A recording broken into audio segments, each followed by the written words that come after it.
Test check. I do like that so much better. So much better. It just sounds nicer.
All right.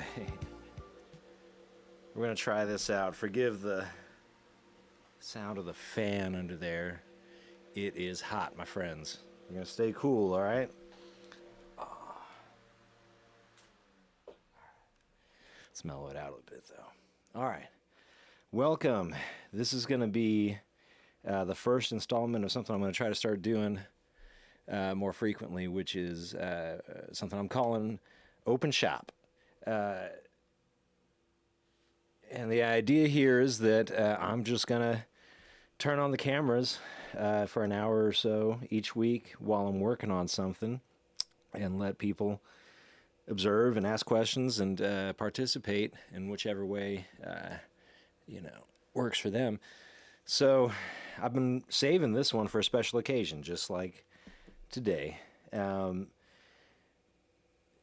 Lots of people are familiar with the Bell and Howell projector amplifiers that I think Rycooter and Blake Mills have kind of made super famous now. And those are awesome. You normally see those with like a pair of 6V6s or a pair of EL84s in the output section, giving you a nice 15-watt amplifier. But this, oh my goodness, this thing is nuts. I assume, well, first of all, I got this on eBay for a deal. I bought a speaker cabinet from somebody, and then they sent me a private message, said, hey, I have a bunch of other stuff, and was able to get this thing for not too much, and I was real excited about it. And it's heavy, whenever I got it, it was well packed, thank goodness, but heavy. And that's because it's got a huge power transformer and a huge output transformer. It's got 4 6L6s in the output section and all octal preamp tubes. So my main goal for today, I just want to go over sort of a pre-planning process for what I would normally do when restoring or converting, modifying an amplifier for use as a guitar amp, bass amp, microphone preamp, whatever it is that is going to get used in the end. The idea had occurred to me just because this thing looks so cool. Imagine this sitting on your recording console, right? That it might be rad to just try to use the preamp section and get some line matching transformers and get a little output section going. But then, it occurred to me too, with 4 6L6s, this might make a killer bass amplifier. Regardless, though, let's just take a look at it and see what's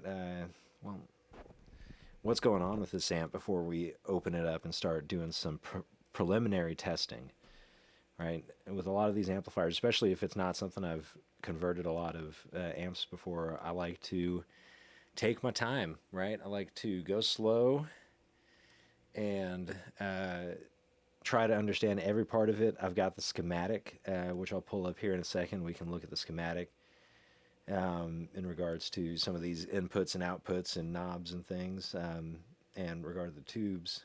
And there's a crazy back panel. So I just want to start on the front panel here. I may pick up this camera, move it around so we can see. Let's just look at all the inputs and controls we have on the front panel. So first things first, over here we've got a microphone input that corresponds with this volume knob right here, film volume or mic 2. So this volume also controls the volume of the film, whatever sound is printed on that film apparently. Right next to it, it's kind of hard to see with the glare. Let's see. That's phonograph 1 and phonograph 2. And then we have microphone 1 with its own volume control right here. We have some kind of meter adjustment switch with an off, 1, 2, and 3 position. When looking at the schematic, well, we'll get to that in a second. And then over here on the far side, we have this big lug of a switch, and projector 1 on off, projector 2 on off, and then this we call a booster on. So I think that's some kind of preamp out that you would send to a larger power amplifier. But yeah, this switch and these power switches right here kind of lead me to believe that you would have this thing hooked up to 2 projectors, and as you got to the end of one reel, you would load up the other reel on the other projector, switch it over, and try to keep the film going nice and smooth, right? Okay. Down here we have a little panel that says exciter lamp adjustment. We've got another one over here. This is almost certainly for the 2 projectors doing whatever they're doing, right? Projecting, exciting the lamp. You get the sound off of it. Let's look at the side here as we spin it around. We have projector 2 with a couple of really antiquated looking proprietary plugs. We flip it around. We have a beautiful cage on the back. Let me tilt this camera up again. Take a look at that tube cage back here. It is just beautiful.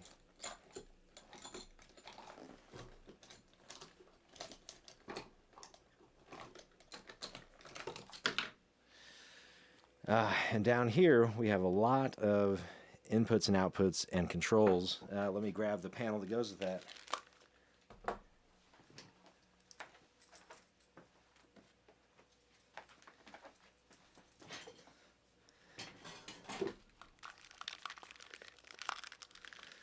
All right, so check this out.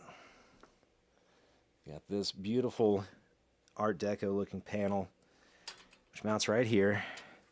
Tells us what all these things are. So we have a fuse holder right here. You have amplifier power and projector power.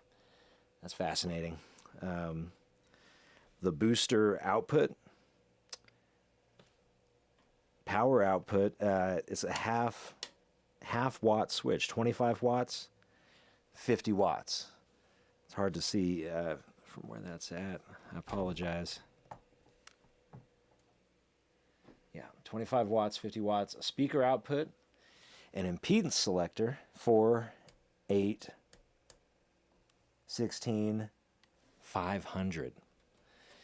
And then over here at the far right, a frequency range, which is labeled 3M, 4M, 6M, and 10M. Now, I'm not really sure what that's about, but we're going to look at the schematic, we're going to look around at the guts, we're going to figure it all out in time. But I did want to, since we're looking at the back, we're taking a survey of the amplifier. We're not getting too deep into it yet, right? We're going to take our time. Let me just take off this tube cage back here. We can get a look at these really nice old tubes.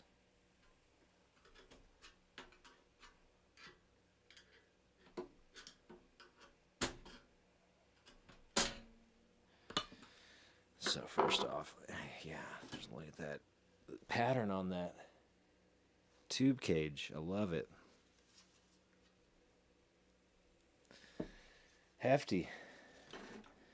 All right, now here in the back, we have 6F6, which I have to believe is for some kind of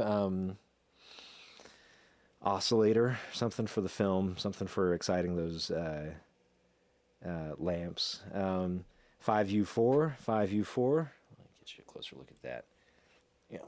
So here we've got 6F6, 5U4, 5U4, 6L6, 6L6, 6L6, 6L6. We got 4 6L6 in this amplifier. Let's get 6SC7 and 3 6SJ7s. See, is that right? Yeah, we got 3 of them there. Notice that all the preamp tubes are floating on their own little ground plane chassis. It's fascinating. This tore up thing, I think, used to be a capacitor used for decoupling and filtering in the preamp section. Somebody a long time ago ripped that out, probably put some capacitors on the inside. There's only, well, let's see. All right, so the tube amp, this old, like I said, this is probably from like the 40s or something. Before, you know, I don't just turn it on. I like to test all the tubes, check to make sure that it's, you know, wired up the way it's supposed to be. Do some basic like ESR testing of the filter caps. Do a lot of stuff like that before I ever put power on it, just because, you know, you can do irreparable damage by just applying power to something, not only to the amp but to yourself, right? Anyway, so kind of first thing that I like to do a lot of times is just test the tubes. So what I'm going to do is I'm just going to yank out all of these tubes. We're going to set them aside. I'll get my tube checker out, and we'll check each of the tubes based on the tube checking chart.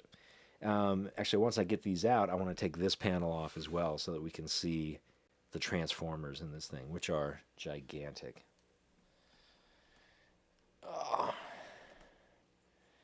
You'll also notice that right behind this long row of powerful tubes, there is a metal plate. On the other side of that metal plate is some good old-fashioned asbestos. And I have already been inside this amplifier enough that I've found that asbestos and sealed it up. So, to the best of my understanding, the asbestos is dangerous to you to the extent that you agitate the fibers and then inhale them. And therefore, to the extent that you can seal up those, fibers so that they don't even get a chance to fly out and get lodged in your lungs, you stand a better chance of not being bothered by that asbestos. So, in fact, that's enough tubes that we can get that thing open. So I'd like to just pop that cover off and show y'all those transformers there. So that tube cage had a nice little bracket that pinched into these little holders that held the whole thing together. This panel is held on by sheet metal screws.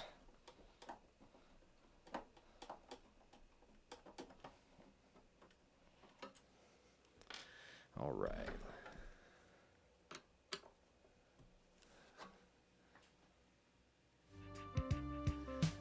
I need a little music while I'm unscrewing these screws. All right.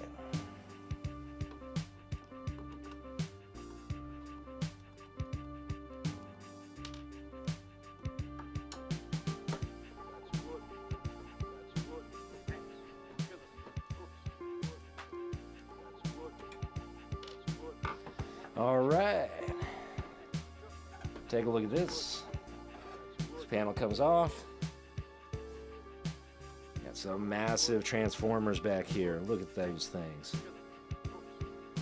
Of course, all of our preamp tubes.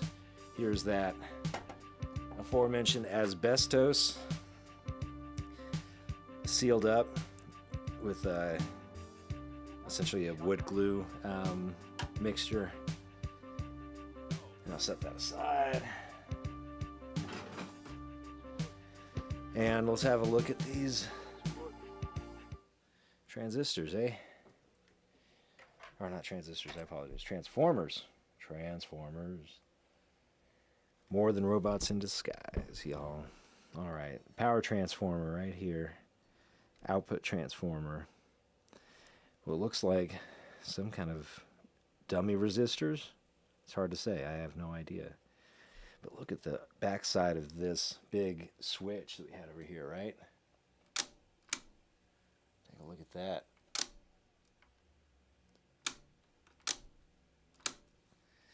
They've got a line of 4 switches there and a big rod that just toggles them all off and on, it looks like. Some kind of switch down here with a completely burned open resistor. So another reason why you don't just turn these things on. Sometimes they've been sitting because something went wrong and they don't work anymore.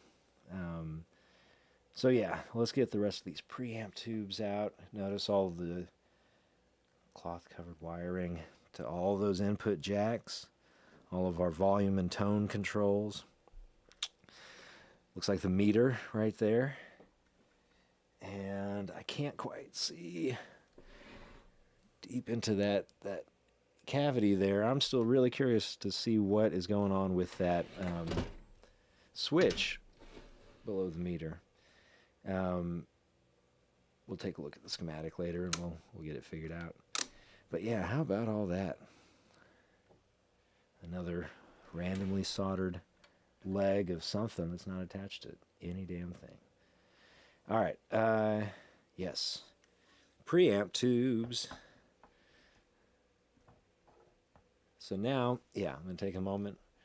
We're going to pull out all these tubes. I'm going to set the amp aside for a second. And we'll test all those tubes. And you might be surprised at how many of these old tubes, who knows, these tubes might have been in the amp its entire life. You'd be surprised how many of them stay good. All right, I'm going to set this aside.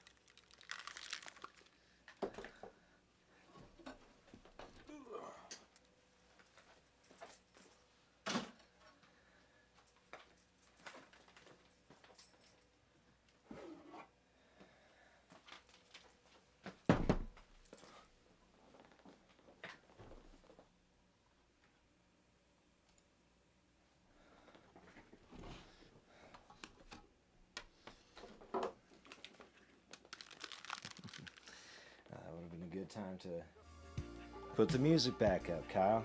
All right, I'm getting the hang of this, y'all.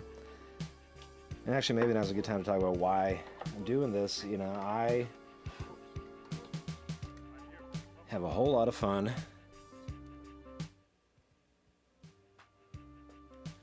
whole lot of fun working on these amplifiers. And every once in a while, I have something that's just so neat and strange that I feel compelled to want to share it. So, actually, let me change my... There we go.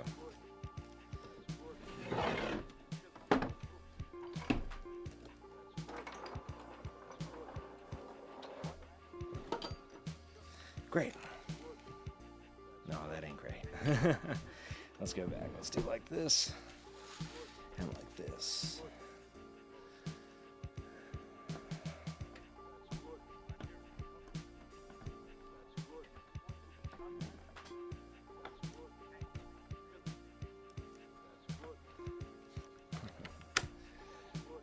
All right. So first things first, y'all. Well, let's test these preamp tubes. So we have a bunch of 6. We have a whole bunch of these 6SJ7. So let's start there. So here's the chart that came with my tube tester. So first thing is we're going to find our 6SJ7, which looks like it's going to be on the back side of this page. Oh, yeah. All of them with me. No, I was wrong. All right, back side. Oh, 6J. Oh, okay. 6SJ7. Right? So what we're going to do is we're going to set all the controls on our tube tester to these values. These levers up, these levers down. The bold letters have something to do with the filament and will give a false short reading, but the rest of them you can test for shorts and you can test for the quality of the tube itself. So first things first, we're going to set everything to those values. 6SJ7. Type number. Oh, let me switch that back so people can see. All right, so there's our tube tester, right? Type number 2. 6.3 volt filament. 27 on the load. D, F, and H go up. D, F, H. C, E, and G go down. Tube goes in the socket. Powered on. You can use the line adjust here to put the needle right in the middle. Now G has to do with the filament, so we're not going to worry about a short there. We're not going to test it, but the rest of them, I'm going to flick these through their other positions. If it lights up, well, we have a little bit of light there, but I think that one's also to do with the filament. You get that, you get a full-on light up. But all those are good. Test it. Very strong. Beautiful 6SJ7. It's good. I'm going to set it on the other side. Here we have another 6SJ7. Goes right in the socket. While it's warming up, you can test for shorts.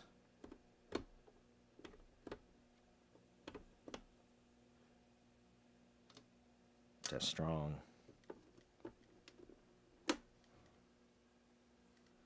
Six SJ7. Test it for shorts.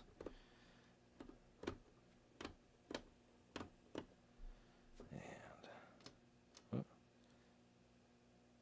let's give it a second. Sometimes you get impatient. The heaters haven't gotten hot. And it's tests bad when it's strong. It's good. 6SJ7s in this really old tube amp. They're fine. All right, now we've got a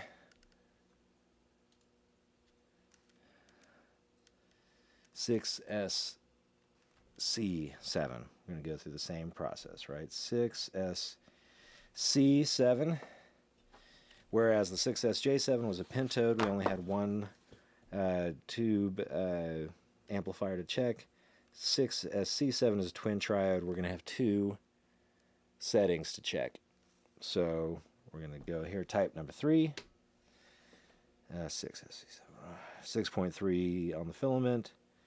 The first one, 33 for the load, but they're not equal, right? You see that? 6SC7, 33, and 38. So we're just going to be aware of that. But for the 33, B and C go up, F and G go down. Set everything back to 0. All right.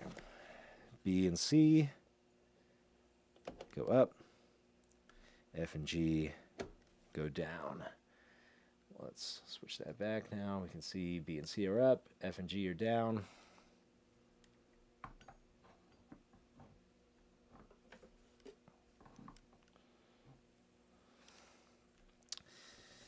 All right, let's pop this sucker in. Okay. So B and C. Expect to see that. Let's let it warm up for just a moment. We're going to test that triode. Triode is good. So now let's look at the other side of the 6SC7. The load is going to go up to 38. Now we're going to have D and E up with F and G down. Turn this guy back on. So we've got D and E up. We'll test them for shorts. No shorting. Very good. We'll let that heater warm up enough to go to quality test. It's good. How about that? Literally all of the preamp tubes test good, test strong. Okay, let's look at our 6L6s next. So 6L6, here it is right in the chart. So we've got 6L6 right there. Type number 3, 6.3 volts on the filament, 31 on the load, CDE up, G and H down. So let's set everything back to 0. 6L6 is a type 3, 6.3 on the filament, 31 for the load, C, D, E go up, G, H go down. All right, let's test a beautiful old metal 6L6. Who made this? Philco? Wow. I think that stuff is so neat. In fact, while we're letting that warm up, what we have in the preamp, we had GE for this one of these 6SJ7s. Another GE, GE, and then for the GE all across the board. Made in the USA. 6SC7, 6SJ7s.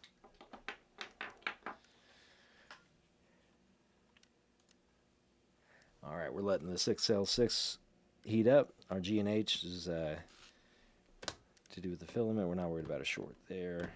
All three of those look good. Of course, that does that, what you'd expect. Test the quality. Good. Okay. Got up to about 80 on the meter there, right? This meter isn't calibrated to tell me anything useful other than is it good or is it bad. So Philco, here we've got some GE. Some more GE. This thing very likely could have had just been outfitted with GE across the board, or maybe there was some tech that worked on it along the way who, had a preference for GE. Also tests good. Look at that. Shorts test. Looking good. All right. Out of the socket. Into the pile. 6L6 GE.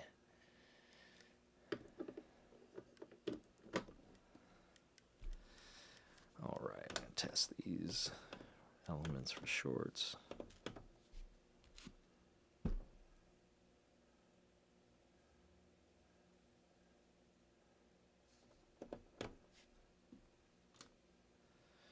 Test good. Test real strong. This one and the last one right around 90.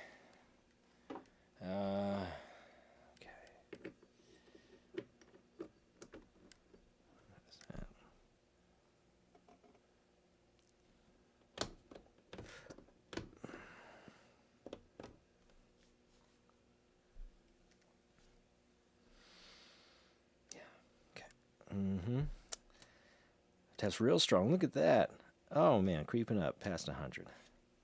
Okay. And how about that? Our 6L6s look like they're good as well.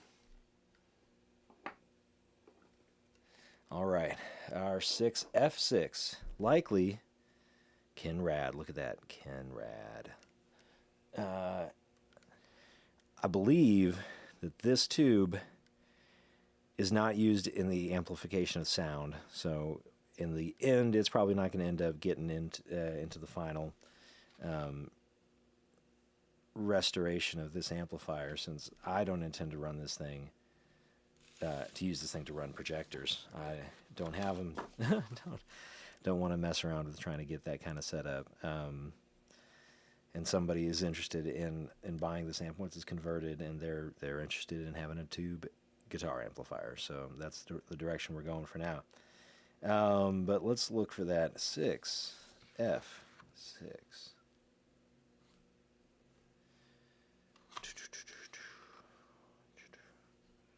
Oh, yes, of course.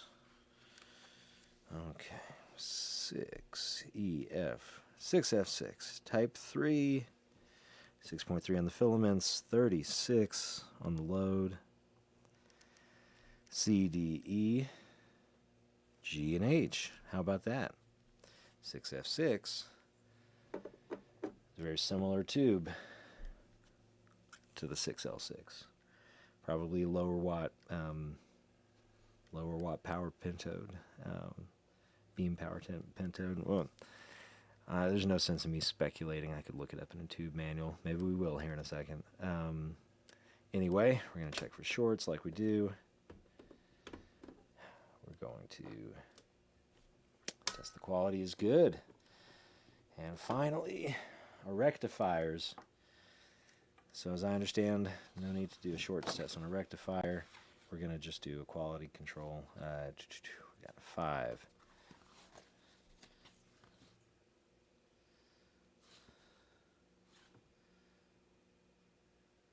U4. Here we go. All right, so the 5U4. What am I looking at here? 5U4 GB. Type number 3. 5 volts on the filament, 39 the load, F is up and H is down in both cases. H is down in both cases, but in the first case F is up. Plug the sucker in.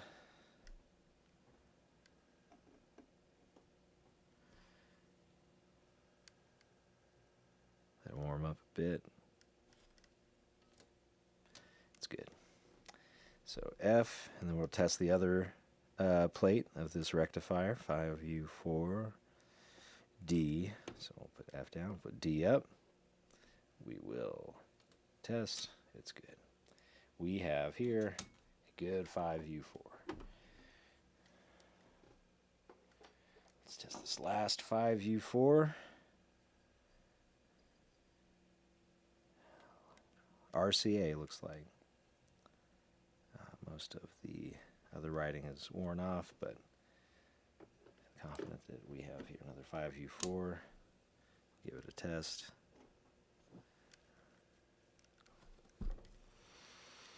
Notice I just left it on D. We're going to check that one first and then go and check the F side. D is good.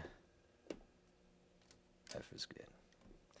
All right, so we have just tested all of the tubes in this amplifier from the 40s, and they're all good. That's pretty rad.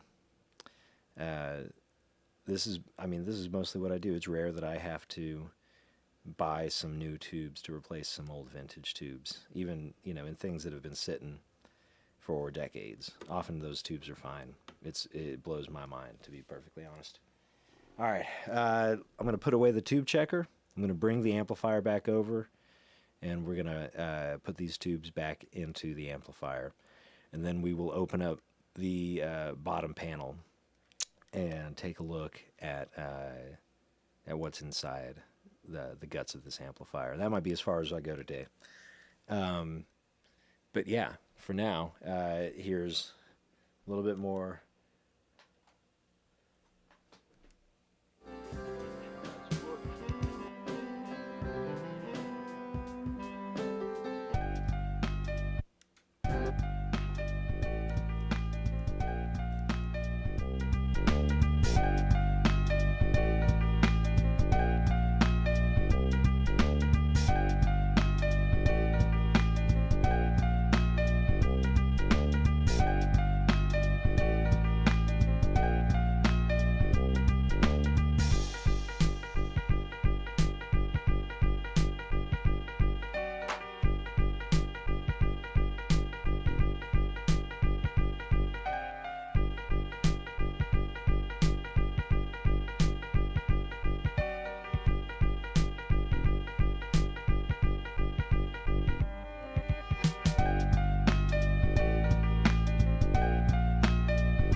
Rad. So I just remembered it's easier to put that back panel on without these tubes in, so I'm going to leave them out for now. But I do want to open up the bottom of this thing and take a look. So,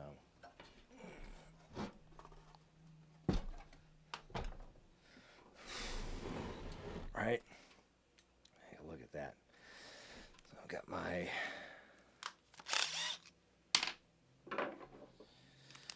adjustable torque hand drill here, which is great to have, because you can easily strip a lot of these screws by over torquing them.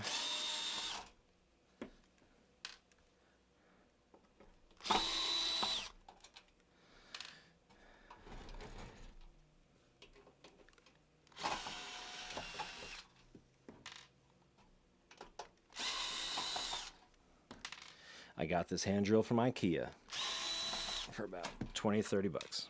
It's great.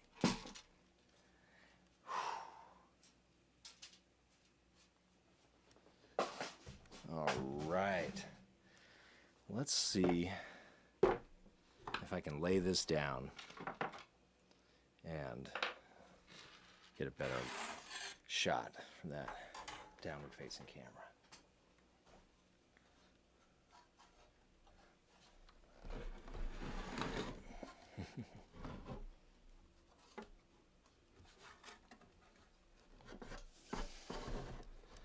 Oh, okay. How about all that? Let's switch this up. Actually, let me.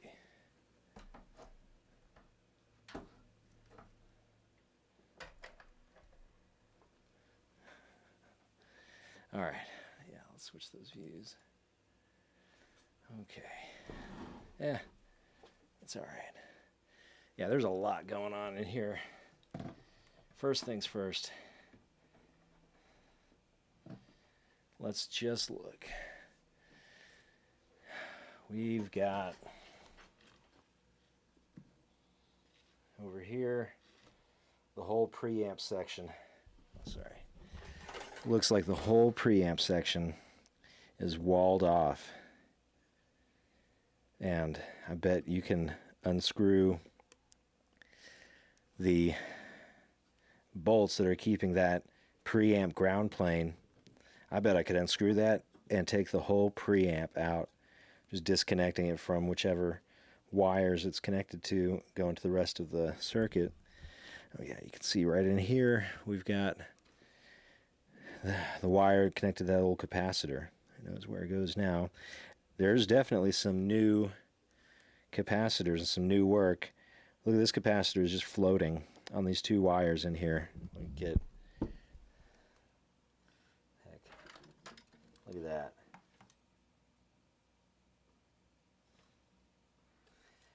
Yeah. Now the new capacitor right there. Right there. So somebody's definitely been inside the amplifier. Well, geez. Yeah, look at this.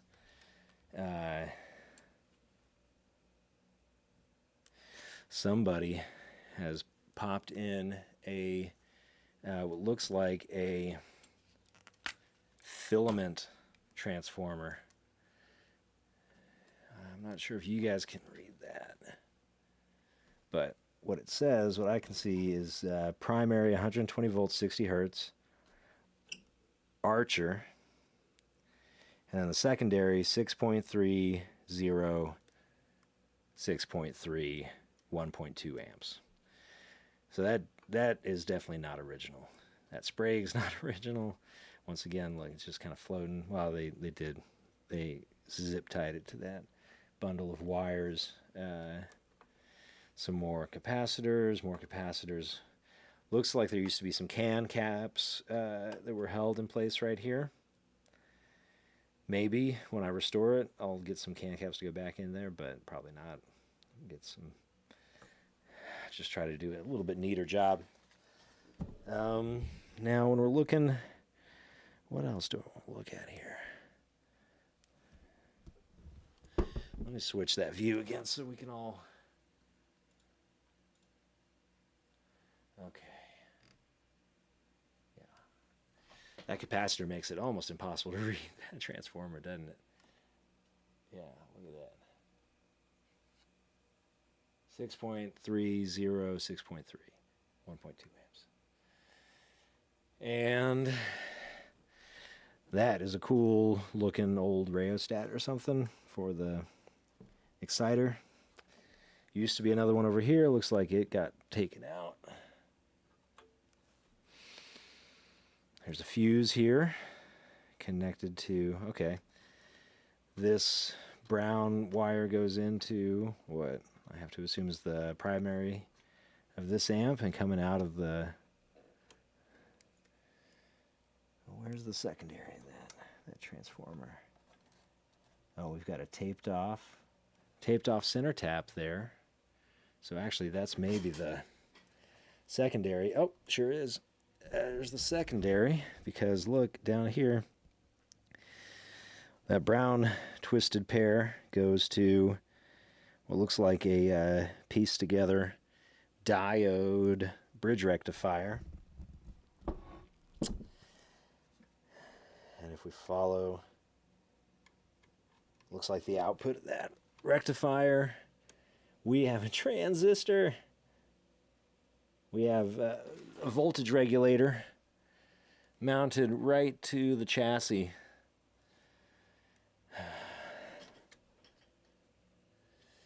And then we've got power coming off of there. Twisted red and black. That comes all the way over here to the what used to be the half power switch. Who knows what they were using it for now? Well, looks like they have rectified 12 volts. Rectified, filtered, regulated, 12 volts. Okay. Who knows what for? Maybe we'll figure out later. So that's a fun... Oh, here's the primary, too. Here's the primary of that filament transformer. Found it. Electrical tape. I don't like that.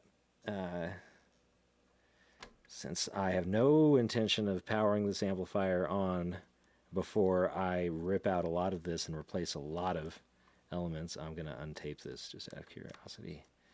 Well, at least, yeah, they taped up the individual wires and then put tape around the whole thing. All right, I'm going to leave it alone for now. Okay.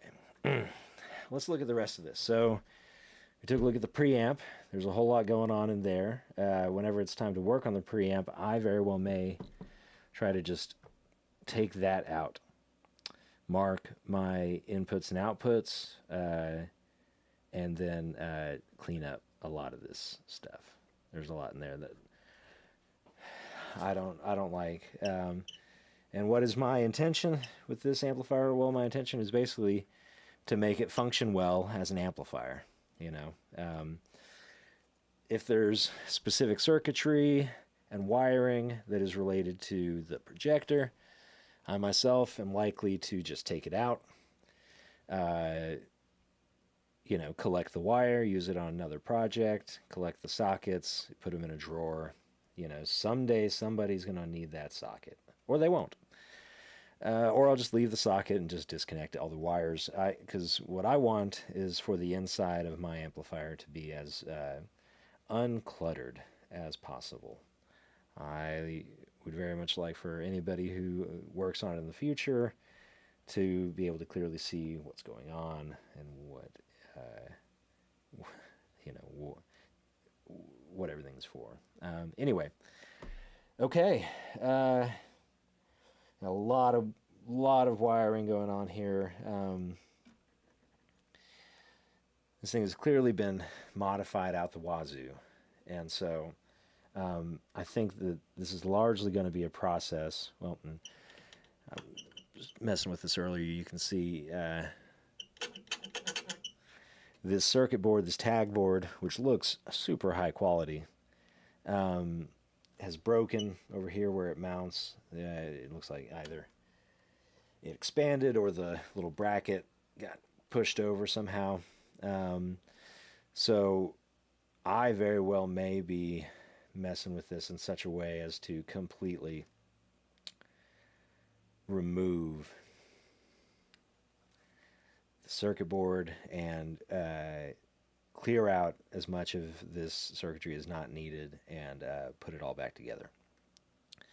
We'll see.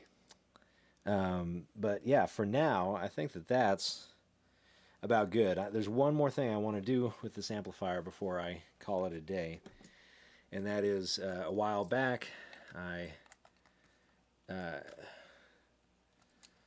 was looking at this amplifier and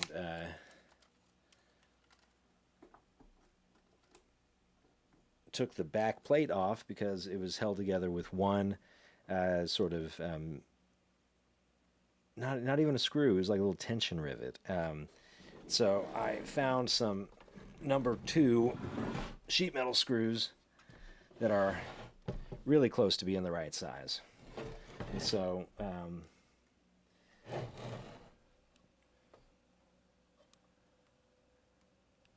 going to need just a little bit of extra clearance to get the screws in there. So I'm going to have to drill out the hole ever so slightly. But I was able to get these really handsome, tiny little Phillips head screws from Bolt Depot. Shout out.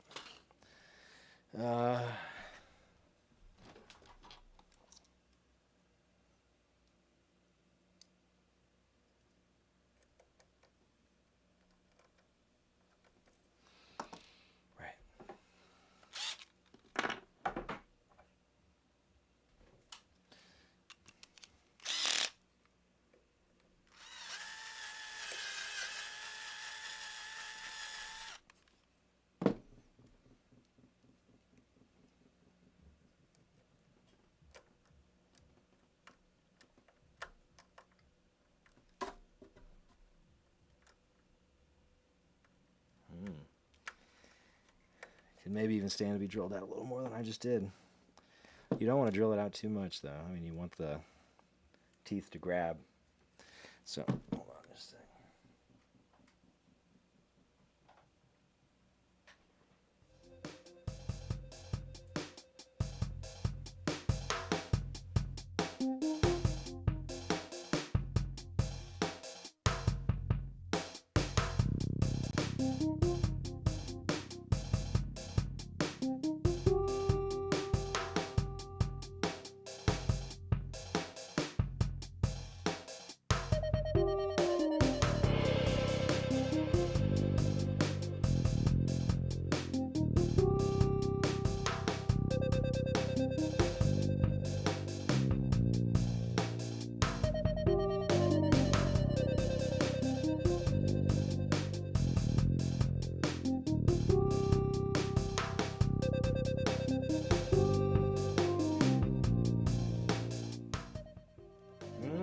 All right. So, basically, I just want to test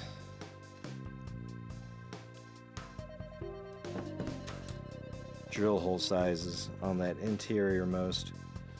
Yeah, I don't want to go higher than that. So that if I mess it up, it's not one of the corners that's really doing the business end of holding that thing together. I think this is going to be wide enough.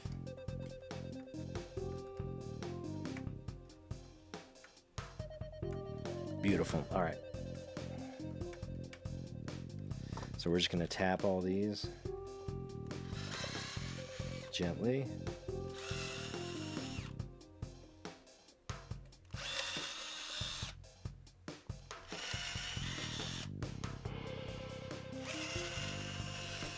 All right, and let's reattach that back plate.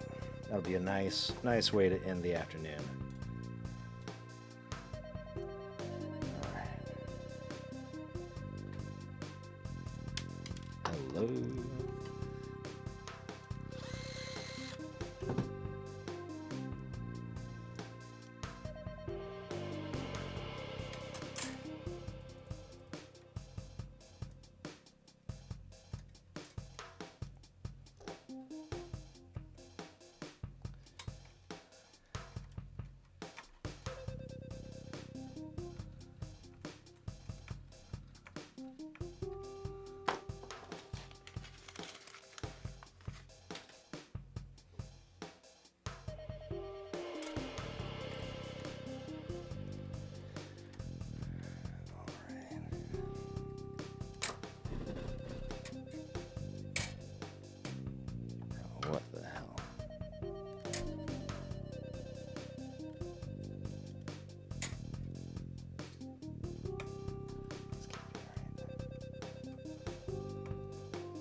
I'm having just a little bit of trouble lining this thing up. So what I might do is widen the holes on the panel itself ever so slightly and give it a little bit of wiggle room.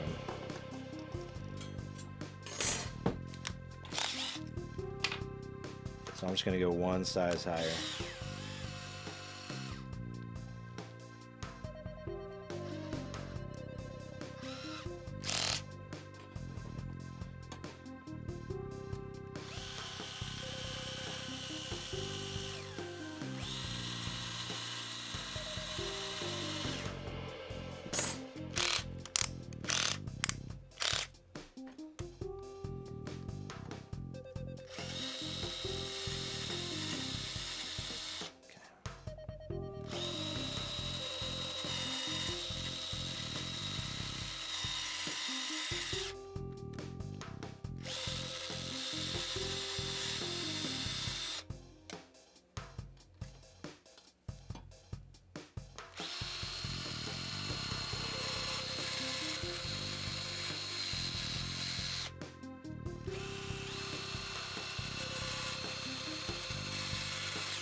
All right.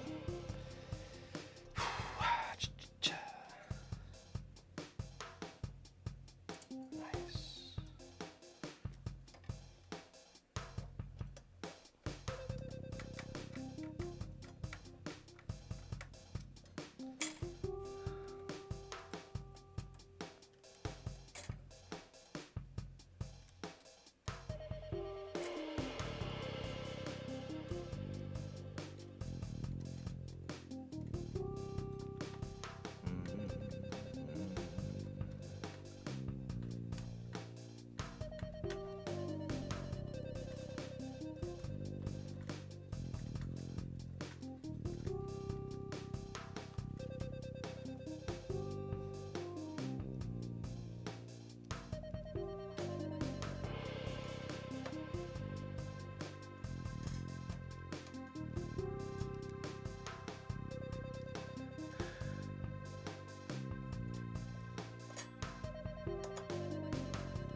Just got one that's giving me trouble right here.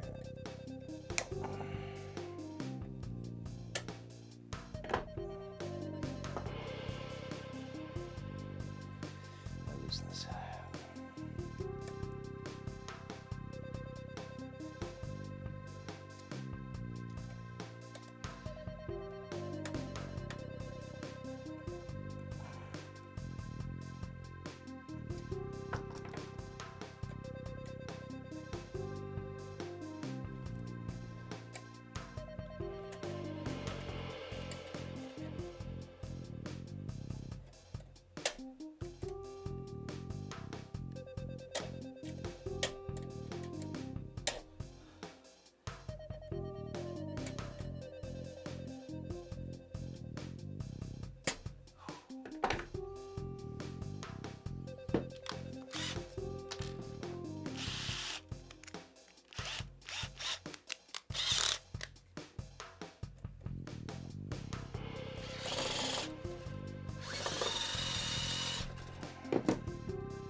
Christ.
I'm gonna go do some drastic measures to get that screw out, but the rest of these are going in real nice. This is gonna be real clean once it's all together.